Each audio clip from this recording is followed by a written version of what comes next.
I'll tell you what, CNN should be ashamed of itself having you working for them. You are a rude, terrible person. You shouldn't be working for CNN. Go ahead. The room froze.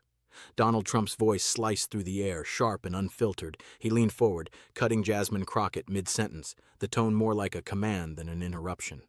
Gasps filled the chamber. Cameras swiveled, every lens locked on him, the man who never knew restraint. For a moment, Crockett didn't move. Then she lifted her gaze, slow and deliberate, the silence stretching into defiance.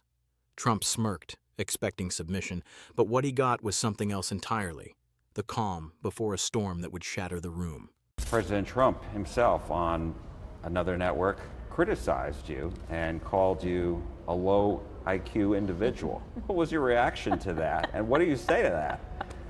He's such a loser. The moderator's question hung in the air like a spark waiting to ignite. Trump's face tightened. He didn't expect it to be repeated in public. But Jasmine Crockett did not hesitate. She straightened her posture, her tone steady, almost surgical. "My reaction?" she said, eyes fixed on him. "I didn't come here to trade insults. I came here to remind America what integrity looks like." The audience stirred.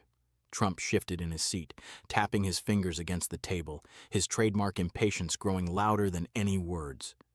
For months, their rivalry had played out in headlines and viral clips, but now it was unfolding live, unfiltered, unedited, impossible to control.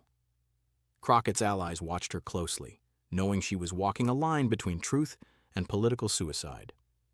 Trump's supporters grinned, waiting for her to falter. But she didn't. She was just getting started. Listen, Donald Trump is a piece of shit. Okay, we know that. Yes, yes. He is. He is. He is. The words detonated like an explosion. The crowd gasped. Even the cameras seemed to flinch. Trump's jaw clenched, his hands gripping the edge of the podium, his face hardening into a scowl. But Jasmine didn't stop. She stepped forward, voice rising, every syllable sharpened by conviction. "You insult, you interrupt, you belittle, but you never answer. You call people low IQ because you're afraid of anyone who sees through you. You want to talk about intelligence? Let's start with honesty." Reporters leaned in. Trump opened his mouth to fire back, but the noise of the room drowned him out. Applause erupted from one side, outrage from the other. It wasn't a debate anymore. It was a battlefield. He pointed a finger at her, shouting over the chaos, "You're disrespectful. You're angry." But she cut him off again, this time with nothing but a stare that said more than 1,000 speeches. In that instant, it wasn't the former president who commanded the floor. It was her. They are. But the reality is that we need to start speaking more truth if we are really going to get to the real power. And if we don't recognize the full history, then we are doomed to repeat it. And frankly, this is a guy that is trying to do everything. Her voice steadied, quieter now, but heavier, colder. Every word landed like a verdict. "You built your empire on noise, on fear, on distraction. But truth doesn't need volume, Mr. Trump. It needs courage." Trump froze. For the first time, he didn't have a comeback ready. The cameras zoomed in on his face, a flicker of disbelief, then anger, then something that looked like defeat. Crockett continued, unwavering. "Real power isn't about shouting the loudest. It's about standing your ground when the whole world wants you silent. And if you think I'll stay quiet, you've picked the wrong woman." The audience was silent, not out of fear, but awe. Somewhere in the back, someone began to clap, slowly at first, then louder. Within seconds, the entire hall was on its feet. Trump tried to speak again, but the sound of applause swallowed his words whole. His microphone stayed on, but his power in that moment wasn't. Stops right here and stops right now. Trump's words came out forced, desperate, an attempt to reclaim control that was already gone.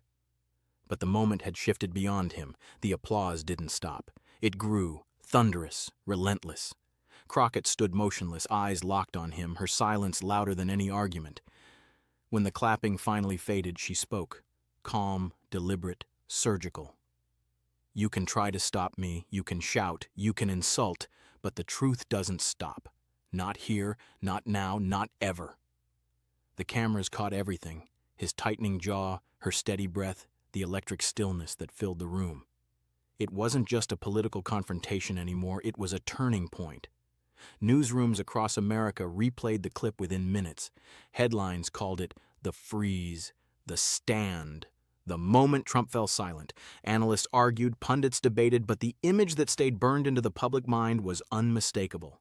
A man of power trying to dominate, and a woman who refused to bend. Crockett walked off without another word.